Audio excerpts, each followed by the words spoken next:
Good morning, good afternoon, good evening, how much could depending on your location. Please join in the struggle to liberate our people from the contraption. Like and share videos. Nuro luayo, nuro luayo. Nuro luayo, nuro luayo.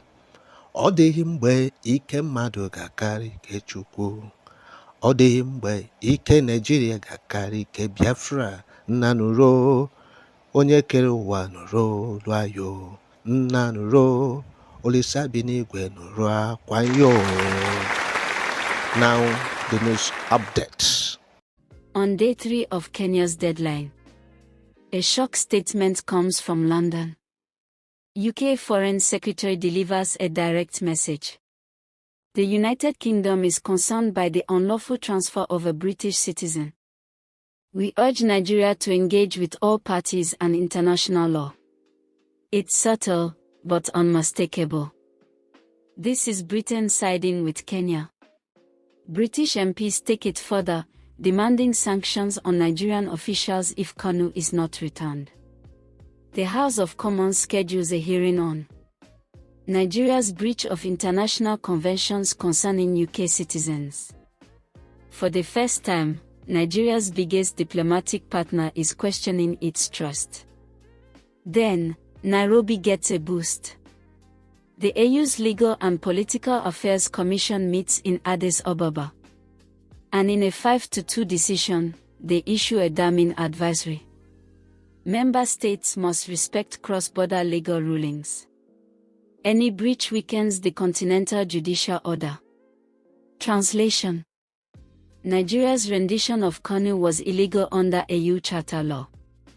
Several AU states call for a continental penalty system for those who violate internal court decisions. Kenya is no longer alone. The AU is behind them. And Nigeria is now on trial by its peers. Meanwhile, at the UN Human Rights Council, a petition arrives. Filed by Kanu's UK legal team. And signed by multiple African human rights groups. The accusation: extraordinary rendition, violation of due process, unlawful detention. The Working Group on Arbitrary Detention begins its review. If they issue an opinion condemning Nigeria, it could trigger global travel restrictions, aid suspensions, asset freezes under international human rights clauses, and worse. If the International Criminal Court picks up the case, Nigerian officials could be indicted. This has gone far beyond Abuja's control. Privately, Nigeria is scrambling. Inside also rock, diplomatic cables fly back and forth. Top Nigerian envoys are dispatched to Pretoria, to lobby South Africa. Accra, to pressure Ghana to stay neutral. Addis Ababa, to beg the AU not to escalate. A back channel opens with the British High Commission, offering a quiet deal. Kanu stays, but gets softer prison conditions. But Britain refuses. Kenya refuses. The pressure is not easing. It's increasing. Now, the question is no longer what happened. It's what happens next. If Nigeria refuses to return Kanu, it may lose voting power in AU sessions. Its leadership may face visa bans across the EU and UK. Ongoing international loans and aid could be halted. And most painfully, foreign investment confidence will plummet. The IMF and World Bank quietly express concern. Multinationals begin reevaluating partnerships. And headlines around the world now use one phrase: Nigeria versus the law. Kenya stood its ground. And now, the world is standing with it. From London to Geneva, from Addis Ababa to New York. The call is the same. Return Kanu, follow the law. Respect the court. Nigeria is powerful. But even the powerful are not above process. In the next episode, We enter day 4, and things start to fall apart within Nigeria itself. The pressure outside is high. But inside, the cracks are beginning to show. While the world demands justice, inside Nigeria, another war is unfolding. Quiet, fierce, and dangerously unstable. It's not on the streets yet. Not on the front pages. But inside also rock, inside the military, and within the ruling party.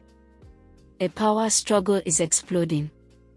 Kenya may have started the countdown. But Nigeria's own crisis. It's now fueling the fire. President Tinubu's inner circle is at war with itself. 3 camps are now clashing. The legalists urging immediate release or a diplomatic return of Kanu to Kenya. The hardliners demanding total defiance and arrest of protest leaders. The survivors looking for a middle ground that protects Tinubu's legacy. Tempers flare in private meetings. Intelligence reports say the president has ordered no public comment. A silence that reflects internal chaos more than strategy. One insider tells Africa Black Box. No one knows what the president will do next. Not even the president. Behind the curtain, Nigeria's powerful security agencies are also divided. The Department of State Services, DSS, believes Kanu's continued detention is a national security necessity. But a faction of the military now questions whether the crisis is worth the fallout. A leaked internal memo from the defense headquarters reads: "If regional rebellion escalates, we are not prepared for a multi-front domestic response." Translation: if protests grow into unrest, the Nigerian army may not back the government's defiance. Governors from Nigeria's southeast have begun breaking rank. The governor of Enugu reportedly called for an emergency reconciliation summit.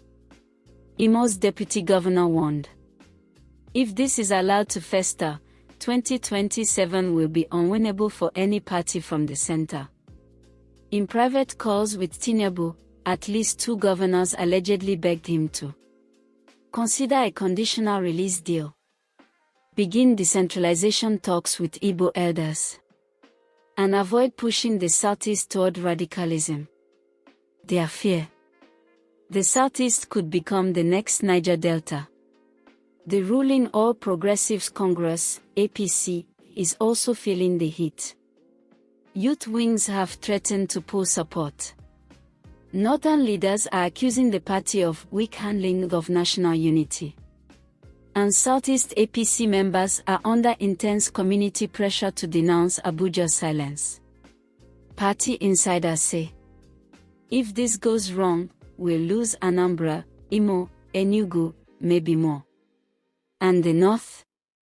They are watching how we respond. What began as a court ruling is now tearing Nigeria's ruling class from the inside out. And on the streets, the people are no longer waiting for permission. Day 4 of the Kenya ultimatum cease. A 10,000-person march in Onitsha. Civil disobedience movements in ABA and Enugu. Online mobilization under hashtag Return Kanu now trending worldwide. Universities in Lagos begin hosting open debates.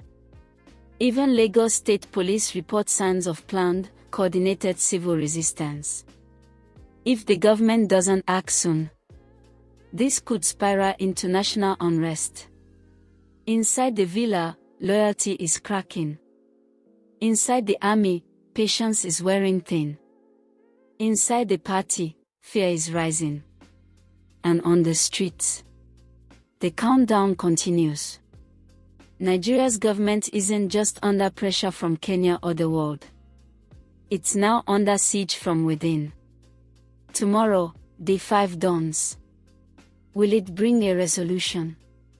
Or will Nigeria move one step closer to constitutional collapse? This is Africa Black Box. 7 days. That was Kenya's warning. Now, 5 are gone. 2 remain. And inside Nigeria's highest corridors of power, all eyes are on one man, President Bola Ahmed Tinubu. He's been silent, strategic, calculating. But now, the question is no longer if he'll act. It's what will he do? According to senior advisors, 3 options sit on the president's desk. Immediate diplomatic return of Kanu to Kenya, with public spin as a technical correction. Negotiated compromise, offering Kanu soft release, compensation, and public silence. Total defiance, refuse all demands and risk regional and global backlash. Each one has consequences. Option 1 would calm international tensions, but enrage nationalist supporters. Option 2 buys time, but may anger both sides. Option 3 pleases hawks, but risks Nigeria's diplomatic and legal collapse. Insiders say Tinubu is leaning toward option 2. But time is running out. The National Security Council has sounded the alarm. A leaked intelligence brief states, any failure to address the Kanu crisis by day 7 will likely trigger coordinated protests, internet shutdowns, and loss of control in key states. DSS, NSA, and military chiefs presented a joint report. High protest potential in Abia, Ebonyi, Anambra, Enugu, Imo. Medium risk protests in Lagos, Abuja, Port Harcourt. Cyber attacks and global embarrassment very likely. Their recommendation: de-escalate through controlled legal retreat. But the political fallout could be immense. In just 24 hours, President Tinubu received calls from Ruto of Kenya, reaffirming the 7-day deadline. Ramaphosa of South Africa, urging compromise to avoid AU breakdown. British PM's office, demanding updates on Kanu status. US State Department, threatening travel and economic sanctions if violation continues. One senior diplomat confides, Tinubu now knows the world will not look away. The question is, will he blink? Observers close to the presidency describe Tinubu as calm but cornered. He is weighing the 2027 elections, and whether appearing weak now could doom him. The unity of Nigeria, and whether Kanu's case is now a symbol of deeper grievances. His legacy as either the man who diffused crisis or deepened it. A trusted fictional advisor tells Africa Black Box. He wants to appear decisive. But this isn't a Lagos problem. It's international. It's historical. It's explosive. Late last night, Nigerian diplomats initiated secret talks with the Kenyan Foreign Ministry, British legal observers, and representatives of Nnamdi Kanu's legal team. My people, don't hear them now. What do you make of it? Drop your comments. But remember, it's Biafra or nothing. Bye for now.